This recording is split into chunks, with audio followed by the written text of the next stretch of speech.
Bonjour. IA versus humain, traduction numéro 1 de l'anglais au français.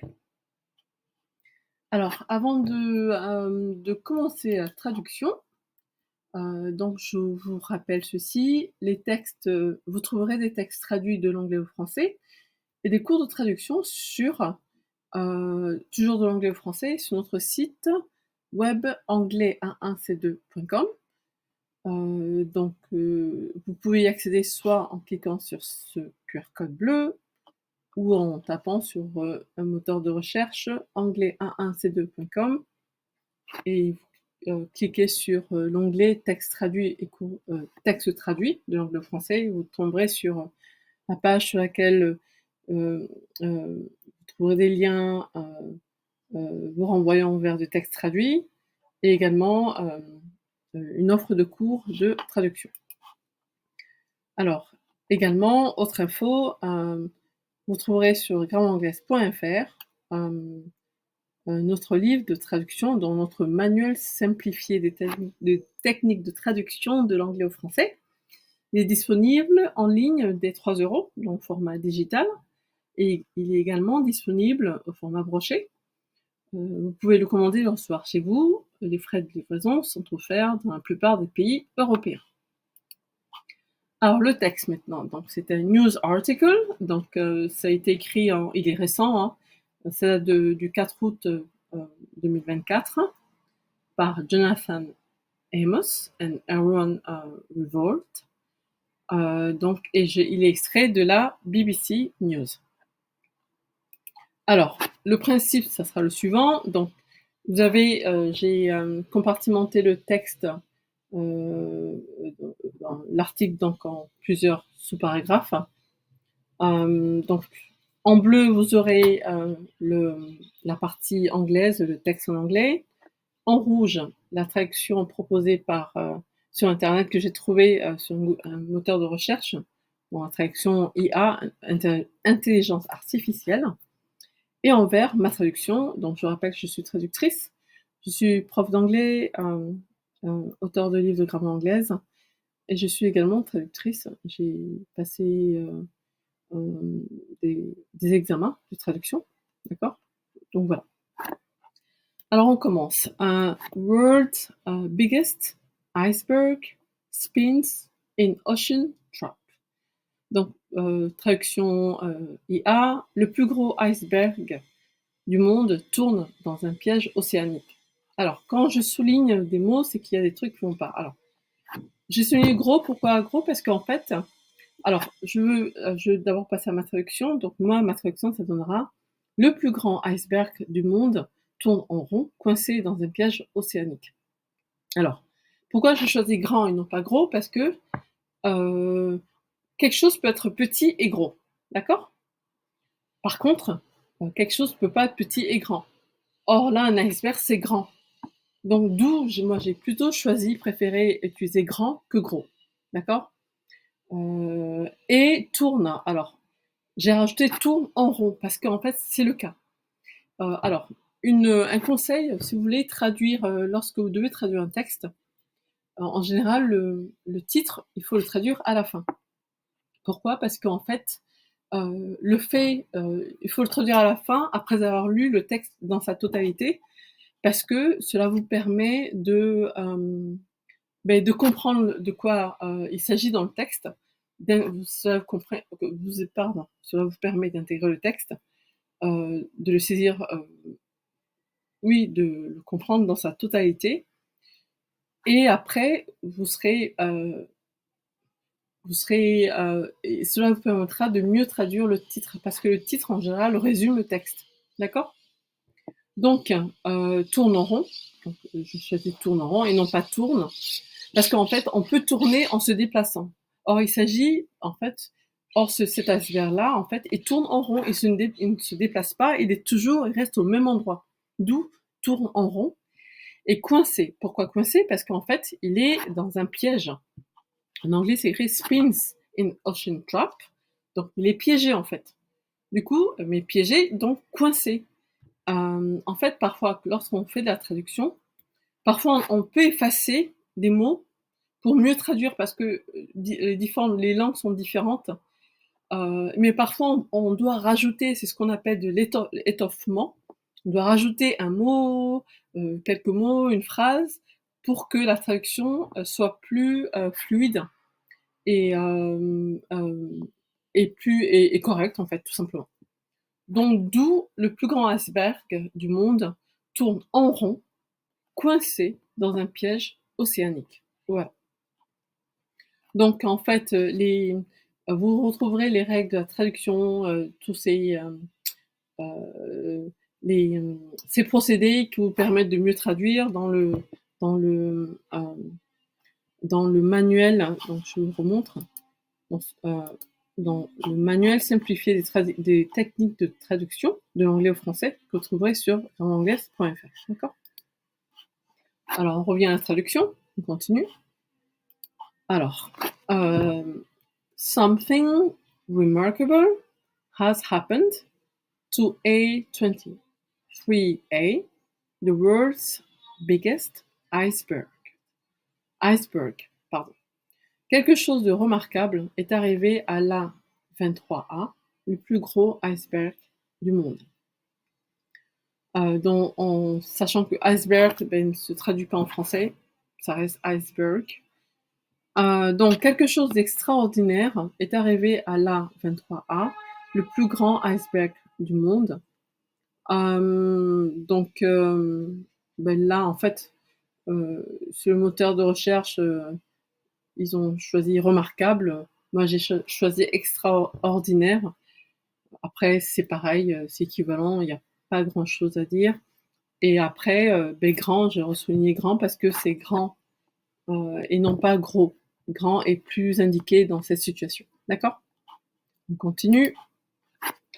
For months now, it has been spinning on the spot just north of Antarctica, when really it should be racing along with Earth's most powerful ocean current. Traduction IA, depuis des mois, il tourne sur place, juste au nord de l'Antarctique, alors qu'en réalité, il devrait suivre le courant océanique le plus puissant de la Terre. Maintenant, ma traduction. Cela fait des mois qu'il tourne en rond au nord de l'Antarctique, alors qu'il est censé dériver sous la poussée du courant océanique le plus puissant de la Terre. Donc, vous remarquerez que dans la traduction proposée par l'IA, c'est écrit, ils tournent sur place. C'est pas très formel, en fait. Là, il s'agit d'une traduction d'un texte qui a été écrit de façon formelle. Donc, lorsqu'un texte dans la langue de départ est rédigé dans un style formel, il faut respecter le style formel. Si c'était s'agit d'un texte informel, d'une conversation, on aurait respecté le style informel. Mais là, c'est un style formel, donc faut éviter tout ce qui est informel. Et tourne sur place, c'est pas très formel. D'accord? Et tourne en rond. C'est mieux. D'accord? Et tourne en rond. Alors donc je reviens sur la traduction IA, juste au nord de l'Antarctique, alors qu'en réalité, il devrait suivre. Alors, j'ai souligné, en réalité, bon, ça va encore, mais il devrait suivre. Pour moi, ça va pas parce que l'iceberg n'est pas doté d'une volonté. C'est un objet. Donc, voilà. Donc moi, je préférerais plutôt, alors il est censé dériver. Voilà. Censé dériver, donc dériver quand quelque chose dérive, ben c'est dépourvu de volonté. On dérive parce qu'on n'a pas la main sur la direction, d'accord? D'où le dérivé, d'accord? Sous la poussée de, et alors que dans la traduction IA, il devrait suivre. Non, c'est pas un objet qui est doté d'une volonté, donc il ne peut pas suivre un courant. Ok? Donc je reprends ma traduction. Cela fait des mois qu'il tourne en rond au nord de l'Antarctique, alors qu'il est censé dériver sous la poussée du courant océanique le plus puissant de la Terre. Alors, paragraphe suivant. Scientists say the frozen block which is more than twice the size of Greater London, has been captured on top of a huge rotating cylinder of water. Traduction IA. Les scientifiques affirment que le bloc gelé, qui fait plus de 2 fois la taille du Grand Londres, a été capturé au sommet d'un énorme cylindre d'eau en rotation. Donc ce que je vais faire, je change un peu ma méthode. Pardon, je vais plutôt d'abord commenter la traduction IA et après je vais vous proposer ma traduction. Donc, j'ai surligné gelé, le bloc gelé. C'est pas vraiment, c'est pas correct. Le bloc gelé, non. Ce serait plutôt un bloc de glace, d'accord? Et a été capturé. En fait, a été capturé, ça va pas parce que c'est comme si le cylindre d'eau en rotation avait capturé, donc était doté d'une volonté et qu'il avait décidé de capturer, vous savez, de capturer l'iceberg. C'est pas ça. Le cylindre d'eau en rotation, c'est un objet également, donc ça ne capture pas. D'où a été capturé, ça va pas, c'est pas correct. Et au sommet d'un cylindre, au sommet, moi je préférais au-dessus d'eux, parce qu'au sommet d'eux, en général, c'est comme si c'était posé sur. Or, l'iceberg n'est pas posé sur un cylindre d'eau. C'est-à-dire qu'il est pas. C'est comme si, en fait, c'est comme si on dit, je pose un sac sur une table. Donc, le sac est vraiment posé sur la table soutient le sac. Là, en fait, le bloc, l'iceberg se trouve au-dessus d'eux. D'accord? Donc, il y a une différence. Alors maintenant, je vous propose ma traduction. Les scientifiques disent que le bloc de glace, ou l'amas de glace, qui fait plus de 2 fois la taille du Grand Londres, donc Grand Londres, on va garder les majuscules avec A grand et Londres, parce qu'en anglais, il y a des majuscules, d'accord? Donc on respecte, il s'agit d'un nom propre. Donc je reprends, les scientifiques disent que le bloc de glace, qui fait plus de 2 fois la taille du Grand Londres, est immobilisé au-dessus d'un gigantesque cylindre d'eau en rotation. Donc, est immobilisé, en anglais, c'était écrit has been captured. C'est du present perfect, c'est une forme passive. Et moi, je préfère écrire est immobilisé et non pas a été immobilisé. Parce que si j'avais mis, comme dans la traduction IA, a été, ça voudrait dire que ce n'est plus le cas. Or, c'est toujours le cas. L'iceberg est toujours immobilisé. D'où est immobilisé et non pas a été. D'accord? Et j'ai préféré mettre immobilisé en fait. Parce que c'est immobiliser, c'est rendre immobile. Voilà. Puisque, en fait, l'iceberg est toujours, voilà. Certes, il tourne en rond, mais il ne se déplace plus d'un point A à un point B. D'accord? Donc, je reprends. Les scientifiques disent que le bloc de glace, qui fait plus de 2 fois la taille du Grand Londres, est immobilisé au-dessus d'un gigantesque cylindre d'eau en rotation. Alors, on continue. It's a phenomenon oceanographers call a Taylor column, and it's possible A20A might not escape its jailer for years. Traduction IA, c'est un phénomène que les océanographes appellent une colonne de Taylor, et il est possible que la 23A n'échappe pas à son geôlier avant des années. Donc, c'est un appelle une colonne. Ils appellent ça appel, c'est pas faux, mais je trouve que c'est pas assez formel. Surnomme, c'est plus formel, d'accord? N'oubliez pas, il s'agit d'un texte formel, scientifique formel. Voilà. Donc, moi, j'ai préféré dire la colonne et non pas une, parce qu'en fait, il n'y a pas deux sortes, j'ai regardé, il n'y a pas deux sortes de colonnes de Taylor. En fait, il y en a une, donc c'est la colonne de Taylor. Et il est possible que, c'est pas très formel, il est possible que, voilà, que la 23A n'échappe pas je trouve ça un peu lourd. Et à son geôlier, en fait, c'est comme si il s'agissait d'une personne qui avait été faite prisonnière d'une autre personne. Là, on parle d'un cylindre d'eau. C'est pas une personne, d'accord? C'est pas même un animal, c'est pas un être vivant. Voilà, donc c'est pas correct. Donc ma traduction maintenant. Les océanographes ont surnommé ce phénomène la colonne de Taylor. Ok. Il se pourrait que l'A23A y reste coincé pendant des années. Et juste pour rappel, phenomenon, donc ça c'est le singulier. Le pluriel de phenomenon, c'est phénomena, d'accord, avec un A. Donc voilà, donc en fait dans la traduction, plutôt que n'échappe pas à son geôlier, il est possible, il se pourrait que la 23A, il reste coincé pendant des années. Pourquoi le I? Parce qu'elle reste coincée sur la colonne de cylindre d'eau en rotation, d'accord? D'où le I. Comme je le disais, et le I rappelle le jailer de la version en anglais. Comme je vous dis, parfois il faut rajouter, il faut étoffer, effacer, d'accord? Je vous renvoie de nouveau au livre, hein, le manuel simplifié des techniques de traduction de l'anglais au français, que vous trouverez sur grammairanglaise.fr. Donc voilà, on continue. Usually you think of icebergs as being transient things.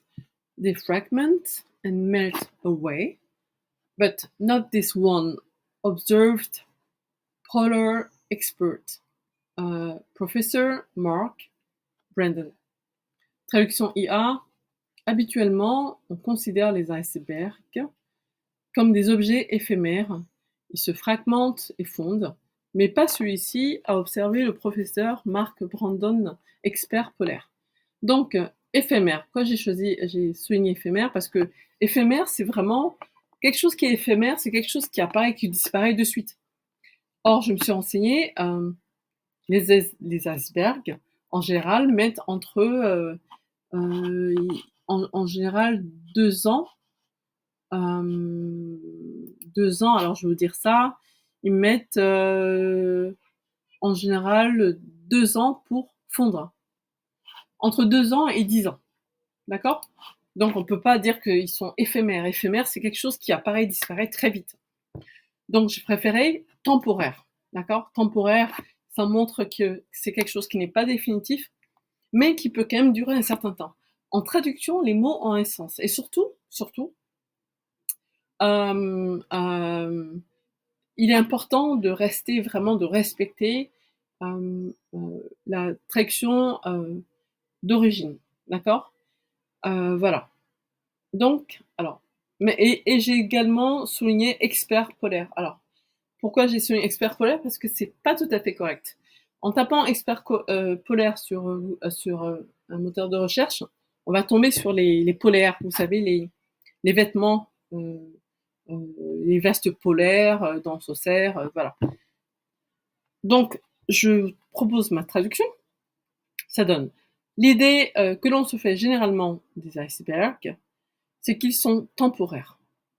Ils se fragmentent, fondent et disparaissent. Alors pourquoi j'ai fait un ajout, j'ai étoffé, j'ai rajouté disparaissent. Pourquoi? Parce que dans la version en anglais, ça donne melt away. Away, c'est vraiment partir. D'où le disparaître. D'accord? N'hésitez pas à étoffer vos traductions pour les rendre plus fluides et, et, et meilleures. Voilà. Donc, je reprends. L'idée que l'on se fait généralement des icebergs, c'est qu'ils sont temporaires, ils se fragmentent, fondent et disparaissent, mais pas celui-ci, a indiqué Mark Brandon, professeur et expert en régions polaires ou spécialiste des régions polaires. D'accord? Voilà, expert en. A23A is the iceberg that just refuses to die. The Open University researcher told BBC News. Traduction IA, la 23A et l'iceberg, qui refuse tout simplement de mourir, a déclaré le chercheur de l'Open University à BBC News. Alors, j'ai surligné 2 parce que c'est... Excusez-moi. A déclaré le chercheur de... C'est pas correct. C'est vraiment pas correct. C'est mal écrit. Et à BBC News. Ça va pas non plus.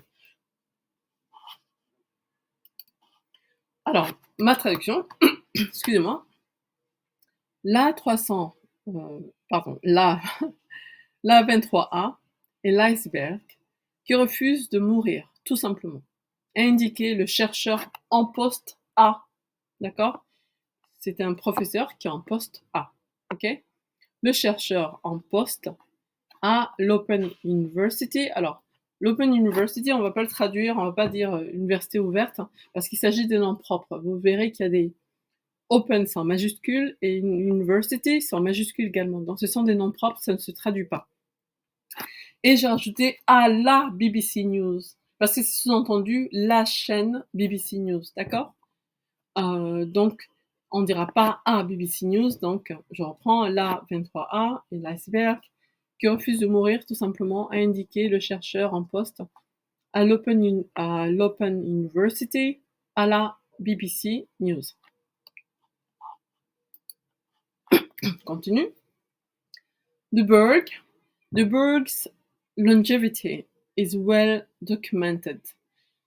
It broke free from the Antarctic coastline way back in 1986, but then almost immediately got stuck in the bottom muds of the Weddell Sea. Traduction IA. La longévité de Delberg est bien documentée. Il s'est détaché de la côte antarctique en 1986, mais s'est ensuite presque immédiatement retrouvé coincé dans les fonds vaseux de la mer de Weddell. Donc, la longévité de Berg, ça va pas, de l'iceberg en fait. En anglais, il y a une version abrégée de iceberg, qui est berg, mais par contre en français non, on va dire iceberg, d'accord? Donc sa longévité qui est bien documentée, donc il y a et eux. Alors, après j'ai surligné, c'est ensuite presque immédiatement,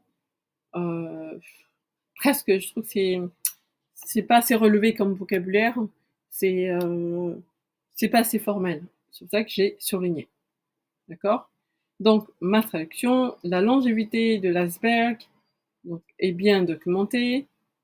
Il s'est détaché de la côte antarctique en 1986. Par contre, alors, il y a une petite erreur. Antarctique, j'aurais dû mettre une minuscule. Parce que là, Antarctique est utilisé en tant que adjectif. D'accord? Donc, par contre, si j'avais dit l'Antarctique, et là, j'aurais dû mettre une majuscule. Mais là, c'est la côte antarctique. Donc, Antarctique est utilisé en tant qu'adjectif. Donc, attention, Antarctique ici prend une minuscule. Le A se met en minuscule. Donc, il s'est détaché de la côte antarctique en 1986, mais s'est pratiquement immédiatement retrouvé coincé dans les fonds vaseux de la mer de Weddell. Voilà, donc Weddell toujours en majuscule parce qu'il s'agit de nom propre. Et puis moi j'ai choisi pratiquement, de presque, j'ai choisi pratiquement. Alors, for 3 decades, it was static, Iceland, it didn't budge. Traduction IA, pendant 3 décennies, ce fut une île de glace statique, ça n'a pas bougé. Donc, ça n'a pas bougé, vous verrez que c'est pas correct, c'est trop informel, c'est pas, c'est même du français parlé, c'est pas correct. Donc, ma traduction, pendant 3 décennies, ce fut une île de glace. Donc, quand en anglais, il y a des guillemets, il faut les remettre, d'accord? Statique ou immobile. Voilà. soit l'un, soit l'autre, c'est pas les deux, d'accord? Statique ou immobile. Il ne vogua pas.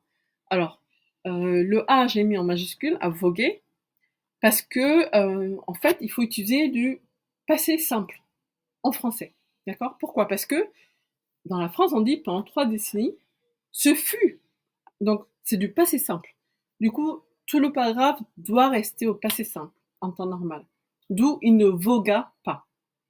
Et voguer, donc le synonyme voguer, c'est en fait c'est errer. D'accord? J'ai regardé. Synonyme de voguer, c'est errer au hasard comme un objet flottant.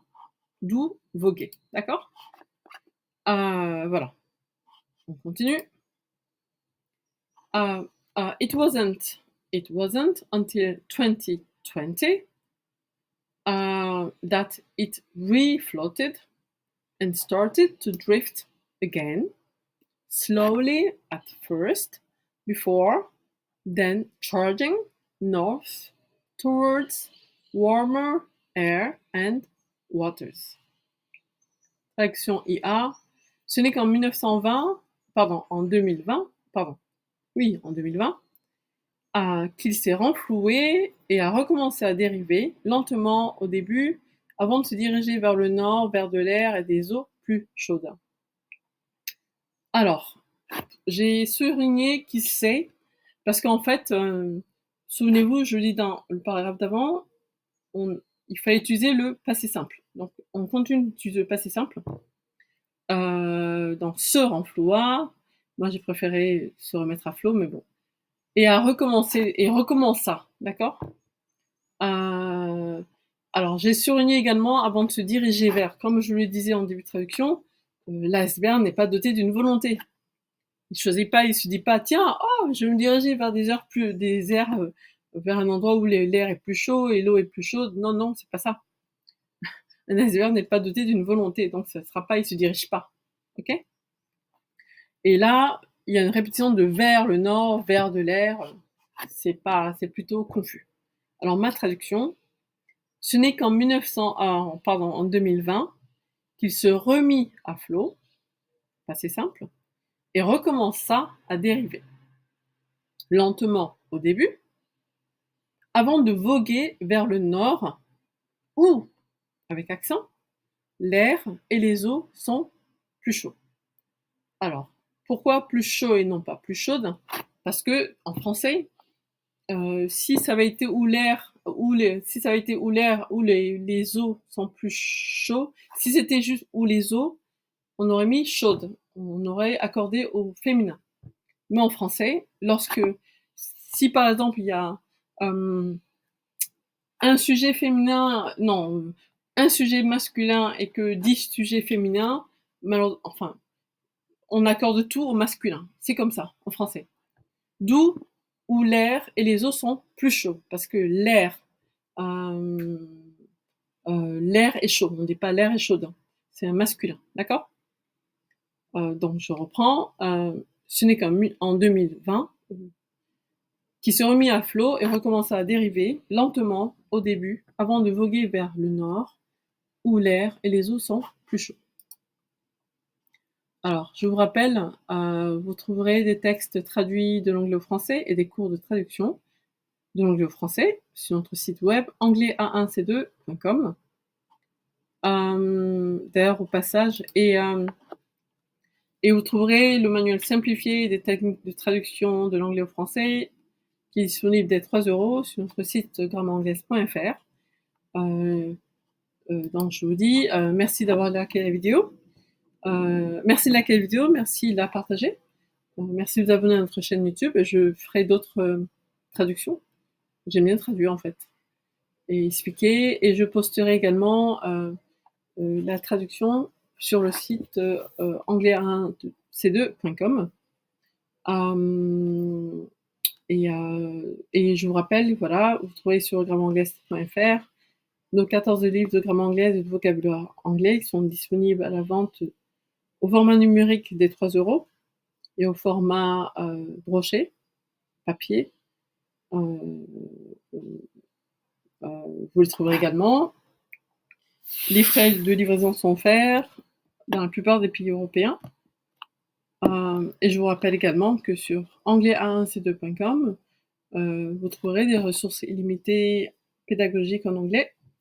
Et voilà, je vous dis à très très bientôt. Merci. Bye.